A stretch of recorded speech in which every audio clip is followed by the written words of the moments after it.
नमस्कार विद्यार्थी मित्रांनो, आज आपण पाहणार आहोत TET 2016 पडलेला हा प्रश्न. हा पेपर 2 मधील प्रश्न आहे आणि प्रश्न होता 3 व 4 ने भाग जाणाऱ्या 2 अंकी संख्यांची बेरीज किती.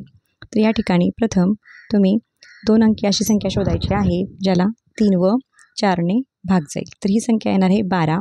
त्यानंतर शेवटची 2 अंकी संख्या जी 3 व 4 ने भाग जाऊ शकते ती आहे 96.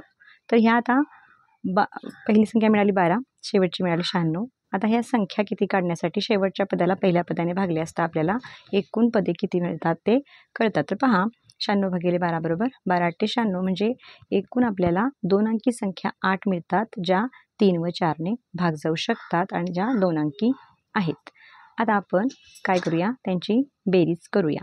तर बेरजेचं सूत्र आहे एकूण संख्यांची बेरीज काढण्याचे सूत्र पहिली संख्या अधिक शेवटची संख्या भागिले 2 गुणले एकूण संख्या. एकूण संख्या मिळेल 8, पहिली संख्या मिळाली 12, दुसरी संख्या शेवटची संख्या मिळाली 96. त्याला भागिले 2 केलं की आपल्याला उत्तर मिळून जाते.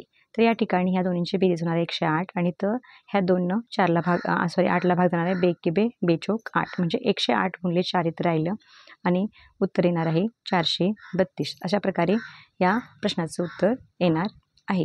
तर पहा अशाच प्रकारच्या प्रश्नांचा तुम्हाला सराव करायचा आहे, कारण भाकड पसारा वाचत बसण्यापेक्षा तुम्ही पहिल्यांदा जुना प्रश्नपत्रिका घेतला आणि त्याच्या धर्तीवर तुम्ही त्याच्या अनुषंगाने जर सराव केला तर तुमचा लवकर म्हणजे अभ्यास कवर होणार आहे. तर या ठिकाणी पहा हे आपण 2016चं गणित सोडवलं आहे. नेक्स्ट गणित पाहूयात. जर 5x-7 ही विषम संख्या आहे तर त्यानंतर येणारी 18वी समसंख्या कोणती. तर या प्रकारच्या गणित कसे सोडवायचे पहा. तर या ठिकाणी विषम देऊन समसंख्या विचारली आहे. तर विषम देऊन समसंख्या विचारली असता सूत्र काय आहे, दिलेली संख्या अधिक विचारलेली संख्या गुणिले 2 कंस वजा 1.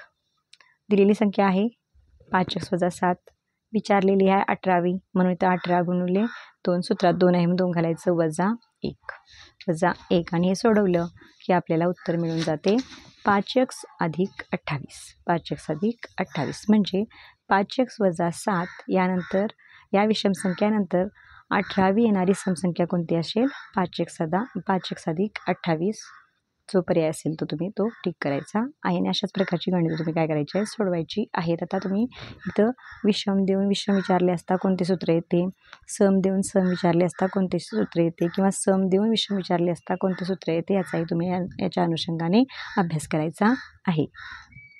सेम पेपरमध्ये आलेलंच गणित होतं पहा. काही कारणास्तव जर व्हिडिओ अर्धवट राहिला तर नेक्स्ट व्हिडिओ पाहायला विसरू नका. तर ह्या ठिकाणी गणित आहे 111 नंबरला. एक व्यक्ती मोटारसायकलने 40 किलोमीटर पर तास वेगाने 60 किलोमीटर अंतर जाते आणि 60 किलोमीटर तास वेगाने परत येते. तर मोटारसायकलचा सरासरी वेग किती. यासाठी एक सूत्र आहे 2 गुणिले A × B divided by A + B. म्हणजेच 2 गुणले जाण्याचा वेग गुणले येण्याचा वेग भागिले जाण्याचा वेग अधिक येण्याचा वेग म्हणजे वेगांची बेरीज छेदात करायचं.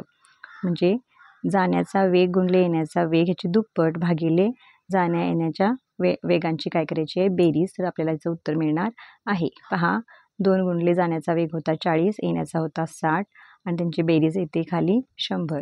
अशा प्रकारे आपल्याला उत्तर मिळून जाते की 48 किलोमीटर पर तास.